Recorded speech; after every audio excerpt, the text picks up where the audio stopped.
Hello दोस्तों, सबसे पहले मैं आपसे रिक्वेस्ट करना चाहती हूँ कि वीडियो देखने के बाद सब्सक्राइब ज़रूर कर लीजिएगा। मैं इन वीडियोस को बनाने में बहुत मेहनत करती हूँ और इसी से मैं अपना खर्चा चलाती हूँ। जो भी सब्सक्राइब करेगा मैं दुआ करती हूँ कि उसकी ज़िंदगी बहुत अच्छी, अमीर और खुशहाल हो। प्लीज़ सब्सक्राइब कर लीजिएगा। रात के करीब 11 बजे का वक्त था। सर्दियों की ठंडी हवाएं बाहर तेज़ी से बह रही थीं। मैं अपने छोटे से कमरे में बिस्तर पर लेटी हुई थी और किताब पढ़ने की कोशिश कर रही थी।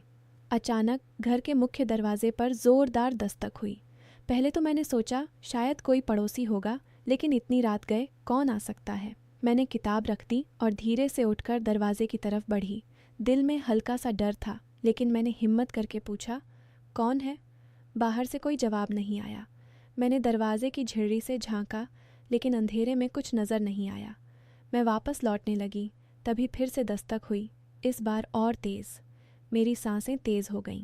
मैंने सोचा शायद मेरा छोटा भाई सौरभ ही कोई मजाक कर रहा होगा, क्योंकि घर में सिर्फ हम तीनों थे, मैं, मेरा भाई और हमारे चाचा जी, जो पिछले 6 महीने से हमारे साथ रह रहे थे।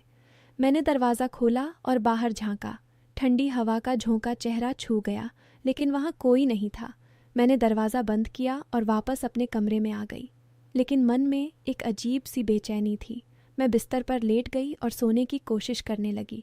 ठीक आधे घंटे बाद फिर से दस्तक हुई, इस बार घर के अंदर वाले दरवाजे पर। मैं चौंक गई। कौन है? मैंने कांपती आवाज़ में पूछा। कोई जवाब नहीं। मैं उठी, लाइट जलाकर दरवाज़ा खोला तो सामने सौरभ खड़ा था। उसकी आंखों में एक अनजानी चमक थी। दीदी, क्या हुआ? तुम इतनी घबराई हुई क्यों लग रही हो? उसने पूछा। मैंने कहा, कुछ नहीं भाई, शायद नींद में वहम हो गया। लेकिन उस रात मुझे नींद नहीं आई। मुझे क्या पता था कि आने वाले दिनों में मेरी ज़िंदगी एक ऐसी आंधी से गुजरने वाली थी जो मेरे पूरे भरोसे को तोड़ कर रख देगी। दोस्तों, यह कहानी सुनने से पहले दिल थाम कर बैठ जाइए, क्योंकि यह सिर्फ एक कहानी नहीं, बल्कि एक ऐसी सच्चाई है जो किसी भी परिवार को हिला सकती है। अगर चैनल पर पहली बार आए हैं तो चैनल को सब्सक्राइब ज़रूर कर लीजिएगा। तो चलिए कहानी शुरू करते हैं। मेरी उम्र उस समय 22 साल थी। मैं दिल्ली के एक छोटे से मोहल्ले में रहती थी। नाम था मेरा प्रिया। मैंने बीए की पढ़ाई पूरी कर ली थी और अब एक छोटी सी कोचिंग में बच्चों को पढ़ाने का काम करती थी। घर की हालत ठीक ठाक थी, लेकिन पापा की तबीयत कुछ समय से ख़राब चल रही थी। वे रिटायर्ड सरकारी कर्मचारी थे और पेंशन पर गुजारा चलता था। मम्मी घर संभालती थी और मेरा छोटा भाई सौरभ, जो मुझसे 4 साल छोटा था, अभी कॉलेज के पहले साल में था। लेकिन पिछले साल हमारे चाचा जी, पापा के छोटे भाई, गांव से शहर आ गए थे। उनका नाम था विजय।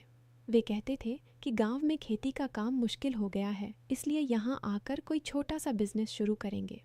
पापा ने उन्हें घर में रहने की जगह दे दी। चाचा जी दिन भर बाहर रहते और शाम को लौटकर कुछ न कुछ बातें करते रहते। शुरू में सब ठीक था। वे मुझे बेटी कहकर पुकारते और मम्मी को भाभी कहकर सम्मान देते, लेकिन धीरे धीरे चीज़ें बदलने लगीं। एक दिन मैं कोचिंग से थककर घर लौटी। पूरे दिन बच्चों को पढ़ाते पढ़ाते सिर दर्द हो रहा था। मैंने बैग रखा और पानी पीने गई। तभी चाचा जी किचन में आ गए। प्रिया बेटी, थक गई लग रही हो, बैठो, मैं तुम्हारे लिए चाय बना देता हूँ। मैंने मना किया, लेकिन वे नहीं माने। चाय बनाकर लाए और मेरे पास बैठ गए। बातों बातों में उन्होंने कहा, बेटी, तुम इतनी मेहनत करती हो, घर का बोझ भी तुम पर ही है। सौरभ तो बस पढ़ाई में लगा रहता है। मुझे लगता है तुम्हें थोड़ा आराम की ज़रूरत है। उनकी बातें अच्छी लगीं। मैंने सोचा चाचा जी कितने समझदार हैं। उसके बाद से चाचा जी मेरा ख्याल रखने लगे। अगर मैं बाज़ार जाती तो वे कहते, अकेले मत जाना, मैं साथ चलता हूँ। अगर मैं रात को देर से कोचिंग से लौटती तो वे मुख्य दरवाजे पर खड़े रहते और मुझे अंदर ले आते। सौरभ को भी वे बहुत प्यार करते। कभी कभी वे सौरभ को बाहर घुमाने ले जाते और दोनों देर रात तक बातें करते हुए लौटते। मम्मी पापा को भी चाचा जी की इस मदद से राहत मिल रही थी। लेकिन 1 महीने बाद एक घटना हुई जिसने मेरे मन में पहला संदेह पैदा किया। रात के 10 बज रहे थे। मैं अपने कमरे में नोट्स बना रही थी। अचानक मुझे लगा जैसे कोई मेरे कमरे के बाहर खड़ा होकर अंदर झांक रहा हो। मैंने दरवाज़ा खोला तो चाचा जी वहाँ खड़े थे। बेटी, कुछ चाहिए क्या? मैंने देखा तुम्हारी लाइट जल रही है। मैंने कहा, नहीं चाचा जी, बस पढ़ रही हूँ। वे मुस्कुराए और चले गए, लेकिन उस रात मुझे नींद नहीं आई। मैंने सोचा शायद वे सिर्फ चिंता कर रहे थे। अगले कुछ हफ्तों में चाचा जी की हरकतें बढ़ने लगीं। वे मुझे अकेले में मिलकर बातें करने लगे। प्रिया, तुम्हारी शादी की उम्र हो गई है, अच्छा रिश्ता देखना चाहिए, मैं गांव वालों से पूछता हूँ, मैंने कहा। चाचा जी, अभी पढ़ाई और नौकरी की सोच रही हूँ, शादी बाद में। वे हंसते और कहते, बेटी, लड़कियों को जल्दी संभालना पड़ता है, वरना बाद में पछताना पड़ता है। उनकी बातों में एक अजीब सा दबाव महसूस होता। एक शाम मैं कोचिंग से लौट रही थी। अंधेरा हो चुका था। रास्ते में अचानक एक बाइक मेरे पास रुकी। उस पर 2 लड़के थे। वे हंसते हुए कुछ अजीब बातें करने लगे। मैं डर गई और तेज़ कदमों से घर की तरफ बढ़ी। ठीक घर के गेट पर चाचा जी खड़े थे। उन्होंने मुझे देखा और पूछा, क्या हुआ बेटी, चेहरा क्यों उतरा हुआ है? मैंने पूरी बात बताई। वे गुस्सा हो गए और बोले, चिंता मत करो, मैं देखता हूँ।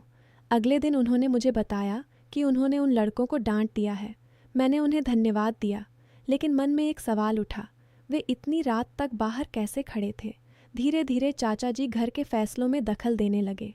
पापा की दवाई का खर्चा बढ़ गया था।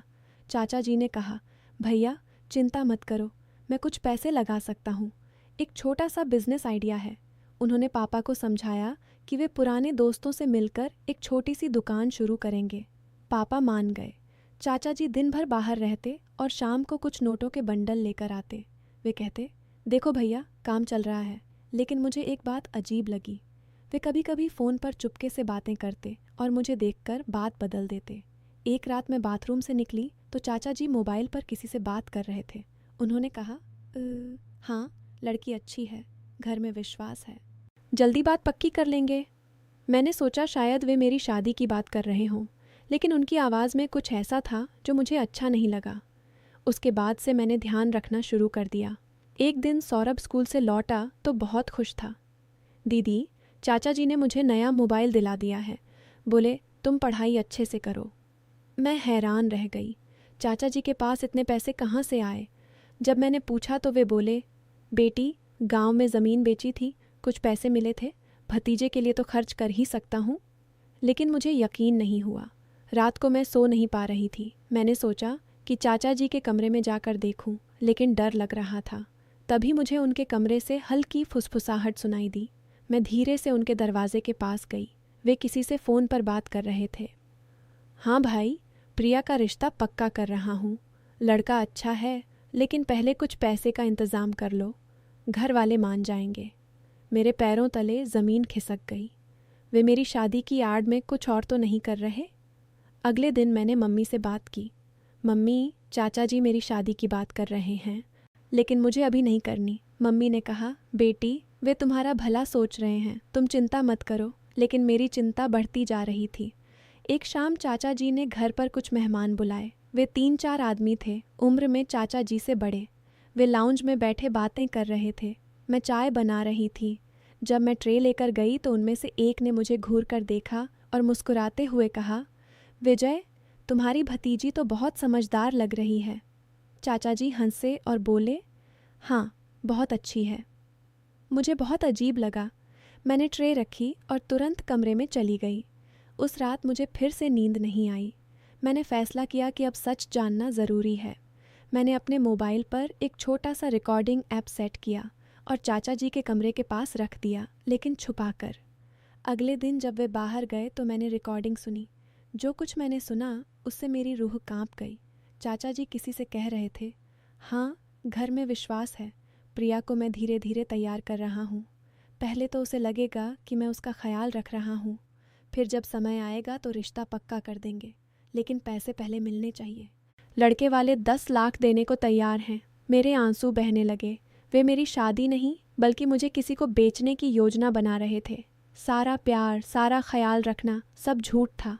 वे पैसे के लालच में मेरे भरोसे का फ़ायदा उठा रहे थे। मैं रोती हुई मम्मी के पास गई और सारी बात बताई। मम्मी पहले तो यकीन नहीं कर पाईं, लेकिन जब मैंने रिकॉर्डिंग सुनाई तो उनका चेहरा सफ़ेद पड़ गया। पापा को भी बताया गया। पापा बहुत गुस्सा हुए। उन्होंने चाचा जी को फ़ोन किया और घर बुलाया। जब चाचा जी घर आए तो पापा ने सीधा सवाल किया, विजय, तुम प्रिया के साथ क्या साजिश कर रहे हो? चाचा जी घबरा गए। उन्होंने इनकार किया, लेकिन जब मैंने रिकॉर्डिंग प्ले की तो वे चुप हो गए। पापा ने गुस्से में कहा, तुम मेरे भाई हो, लेकिन तुमने इस घर का भरोसा तोड़ा है, निकल जाओ यहाँ से। चाचा जी ने रो रो कर माफ़ी मांगी। बोले, भैया मजबूरी थी, गांव में कर्ज था, सोचा एक बार पैसे मिल जाएं तो सब ठीक हो जाएगा। लेकिन पापा अड़े रहे। उन्होंने चाचा जी को घर से बाहर कर दिया। सौरभ भी सब देख रहा था, वह रो रहा था। चाचा जी ने मुझे भी मोबाइल देकर बहलाया था। उस दिन के बाद घर में सन्नाटा छा गया, लेकिन यह घटना हमें एक बड़ी सीख दे गई। हमने फैसला किया कि अब घर के हर फैसले में सब मिलकर बैठेंगे। मैंने अपनी कोचिंग को और अच्छा बनाया और अतिरिक्त क्लासेस शुरू की ताकि घर की मदद कर सकूं। सौरभ भी पढ़ाई पर ज़्यादा ध्यान देने लगा। मम्मी पापा ने भी समझ लिया कि बच्चों पर पूरा भरोसा करना अच्छा है, लेकिन सतर्क रहना ज़रूरी है। दोस्तों, ये कहानी सिर्फ मेरी नहीं है। कई परिवारों में ऐसे रिश्तेदार आते हैं जो बाहर से प्यार दिखाते हैं, लेकिन अंदर से लालच रखते हैं। भरोसा करना अच्छी बात है, लेकिन अंधा भरोसा खतरनाक हो सकता है। खासकर बेटियों के मामले में उन्हें सिर्फ प्यार से नहीं, बल्कि आत्मनिर्भर और सतर्क भी बनाना चाहिए। अगर कोई रिश्तेदार अचानक ज़्यादा ख्याल रखने लगे, ज़्यादा पैसे खर्च करने लगे या शादी ब्याह की बातें जल्दी करने लगे, तो थोड़ा सोचिए, सच्चाई जानने की कोशिश कीजिए। मेरे माता पिता की गलती यह थी कि उन्होंने चाचा जी पर बिना सोचे समझे भरोसा कर लिया। चाचा जी की गलती लालच थी, और समाज की गलती यह है कि हम बेटियों को कमज़ोर समझते हैं। लेकिन सच्चाई यह है कि अगर बेटियां मजबूत हों, पढ़ी लिखी हों और सतर्क हों, तो कोई उन्हें गलत रास्ते पर नहीं ले जा सकता। आपको इस कहानी में किसकी गलती सबसे ज़्यादा लगी? माता पिता की, जिन्होंने रिश्तेदार पर अंधा भरोसा किया, या चाचा जी की, जिन्होंने लालच में परिवार को धोखा दिया, या फिर उस समाज की जो बेटियों की सुरक्षा पर ज़्यादा ध्यान नहीं देता? कमेंट में ज़रूर बताइए। आपकी राय मुझे बहुत मायने रखती है। अगर यह कहानी आपको पसंद आई और आप सोचते हैं कि यह किसी और को भी सतर्क बना सकती है, तो इसे अपने दोस्तों और परिवार के साथ शेयर ज़रूर कीजिए।